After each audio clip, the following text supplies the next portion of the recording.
अरे राम राम राम, कितनी गर्मी पड़ी है इस साल।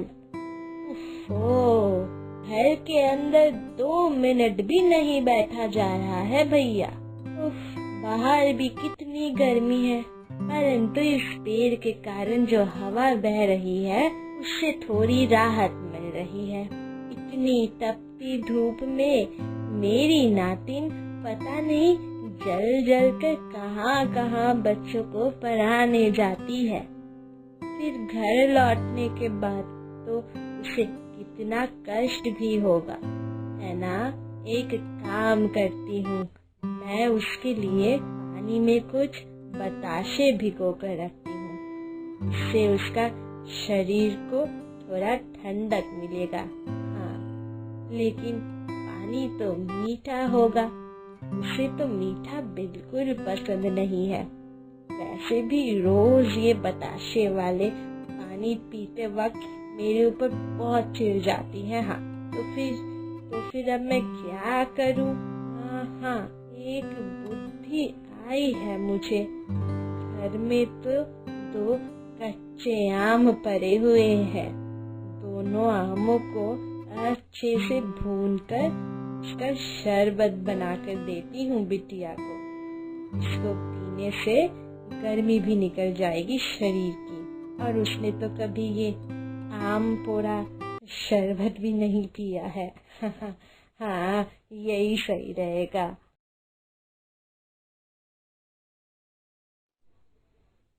अरे दादी, इतनी गर्मी में आग वाग जलाकर बाहर क्या कर रही हो? पागल वागल हो गई हो क्या? अरे ठंड में जैसे सब आग के सामने बैठे, तुम भी वैसे ही बैठी हो।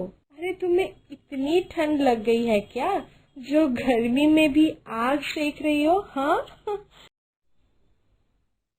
चुप रह पागल लड़की, मैं आग वाग नहीं सेक रही हूँ, मैं ये 2 आमों को भून रही हूँ। 2 कच्चे आम थे, इसलिए मैंने सोचा कि इन्हें भून लिया जाए। ये तुमने क्या किया दादी? अरे मैं तो सोच रही थी कि इन आमों से कच्चे आम का भरता बनाकर खाऊंगी, मुझे बहुत पसंद है। वैसे आपको मालूम तो है कि मुझे कच्चे आम कितने पसंद है। क्या दादी, तो मेरे साथ ऐसा कैसे कर सकती हो? मेरे लिए आम न रखकर तुमने इन्हें जला दिया। हाँ, भूनने के लिए ले लिया, और इन्हें भूनकर भी क्या ही होगा, बिना मतलब में तुमने इन आमों को भूनने को रख दिया। हाँ, चुप, बिल्कुल चुप पगली। ये 2 आम मैंने तेरे लिए ही भूनने के लिए रखे हैं आग में। इन भुने हुए आमों से मैं तेरे लिए आम पोड़ा की शरबत बनाकर खिलाऊंगी तुझे। और हाँ, एक बार ये शरबत पीने से ना तू बार बार पीना चाहेगी। हाँ। क्या? आम पोड़ा शरबत? मैंने तो कभी पिया नहीं है, नाम भी नहीं सुना है। अजीब ही नाम है, आम पोड़ा। नहीं, ये सब मैं नहीं पीने वाली। हाँ, अब पता नहीं कैसा ना कैसा स्वाद होगा। अच्छा, तो फिर मेरे हाथों से बनी आम माखा तुझे अभी भी अच्छा लगता है, या वो भी तुझे और पसंद नहीं आता? नहीं दादी, ऐसी बात नहीं है।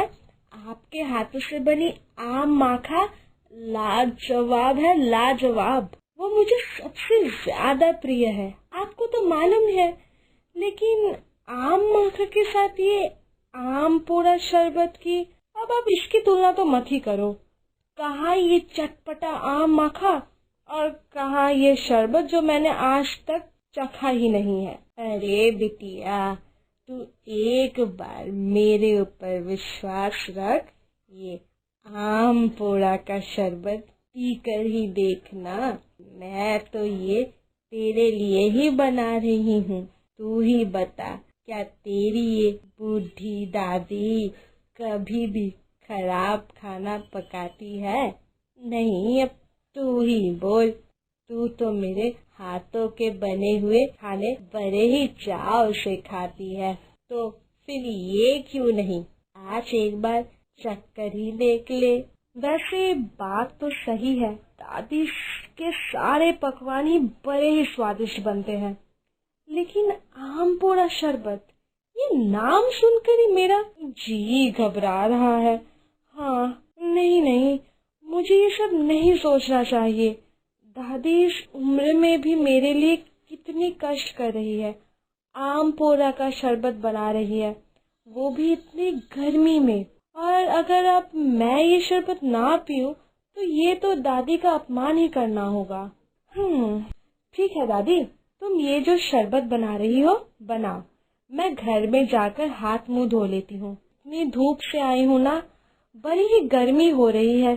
जल्दी लाकर दो मुझे ये शरबत, ठीक है?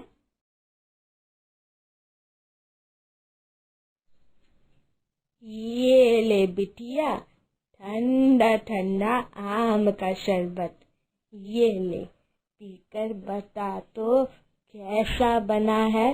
ये पीने से देखना तेरा मन भी शांत हो जाएगा और शरीर भी। ले ले पी ले, पीकर बता तो जरा कैसा बना है। जल्दी ले, जल्दी ले।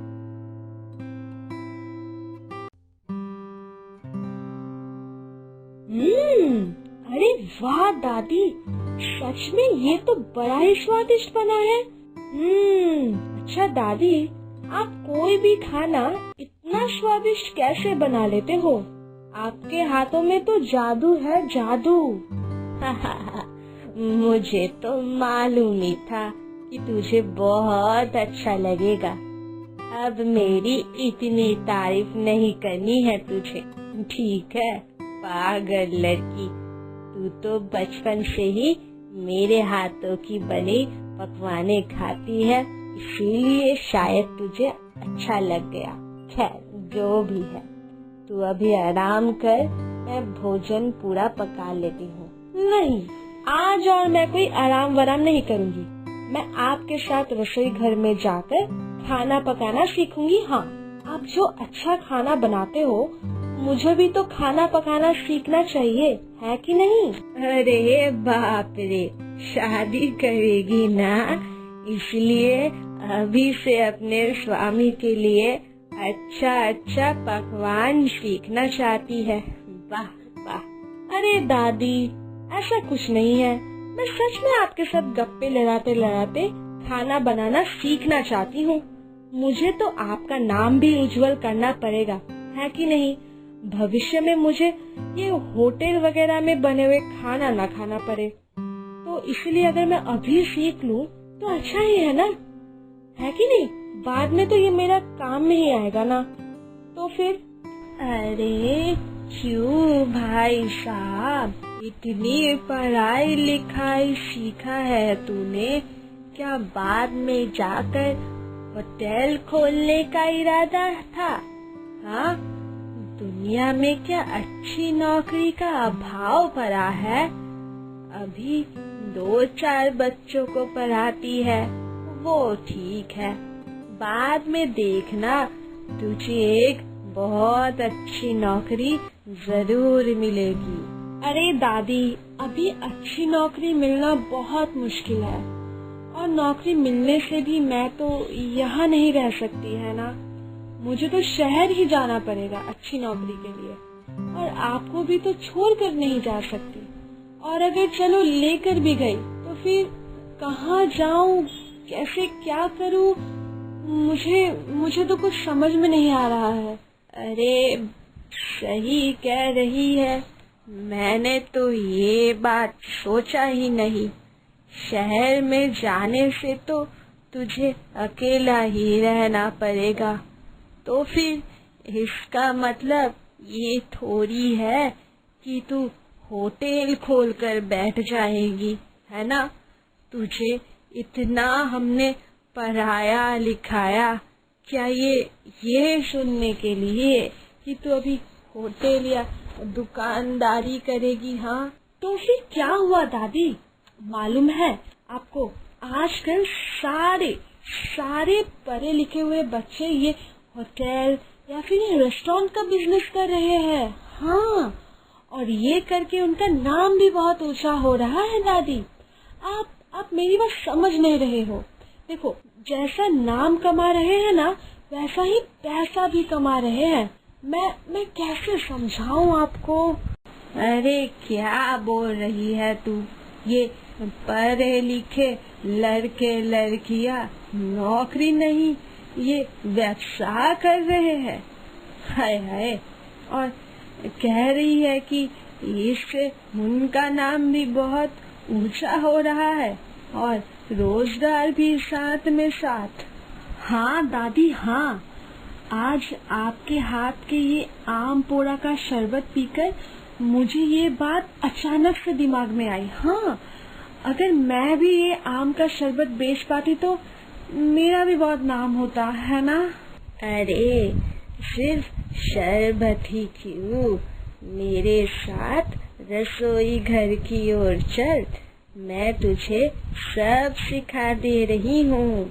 चल मेरे साथ। सुन, आम का अचार, आम पापड़, आम से बनी अच्छी ताजी लस्सी, आम से बनी चिप्स और भी बहुत कुछ। चल मेरे साथ, पहले चल बिटिया। क्या बोल रही हो दादी? कच्चे आम का चिप्स? ये तो मैंने पहली बार सुना है। अच्छा ही लगेगा, खट्टा खट्टा पापड़। अरे वाह, मजा आएगा खाने में। अरे हाँ बिटिया, मेरा रेसिपी है, अच्छा और स्वादिष्ट तो लगना ही है।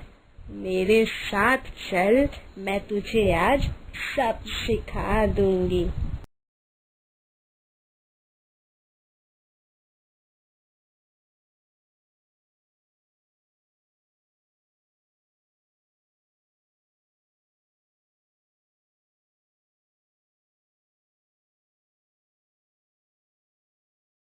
दादी, आपके सारे रेसिपी तो हिट है, और सबसे बढ़िया तो ये लग रहा है कि आप कच्चे आम और दाल पीसकर बड़ी बना रहे हो। क्या बात है, आप तो कमाल के हो। अब तो दुकान खोलनी ही पड़ेगी।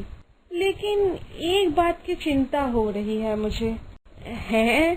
अब किस बात की चिंता? अभी तो तूने कहा कि तू ये सब बेचकर अच्छे पैसे कमाएगी।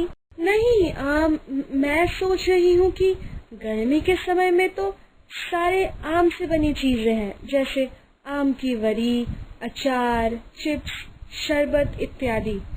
गर्मी में तो सब बिक ही जाएगा, पर फिर ठंडी के मौसम में मैं क्या करूँगी? ठंड में तो और आम नहीं मिलते हैं ना, और आम से बनी चीजों की कद्र भी कोई नहीं करेगा।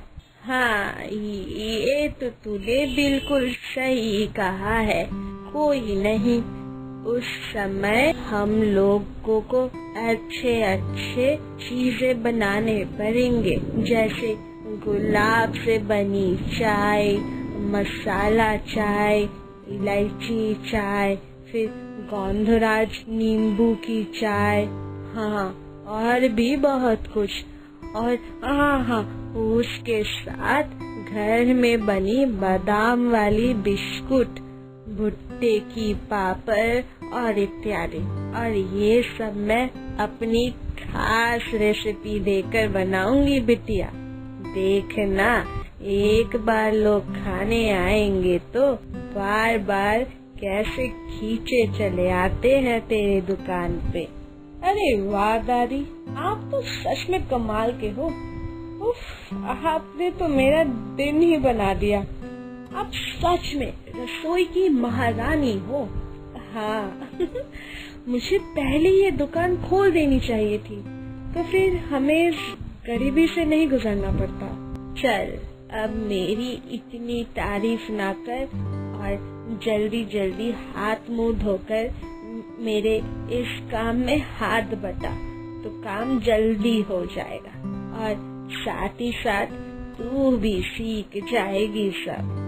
मैं बुढ़ी हो गई हूँ और भला कितना ही दिन जिंदा रहूंगी, तुझे तो सीखना ही पड़ेगा।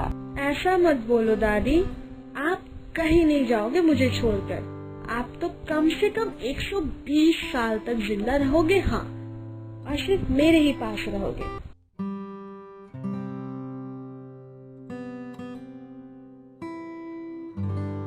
दादी और नातनी ने मिलकर दोनों ने एक दुकान तो खोल ही लिया और नाम रखा शिक्षित राधुनी। और क्योंकि सारे गांव के लोगों को मालूम था कि रूपा एक अच्छी और शिक्षित लड़की है, इसलिए सारे लोग आराम से आने लगे।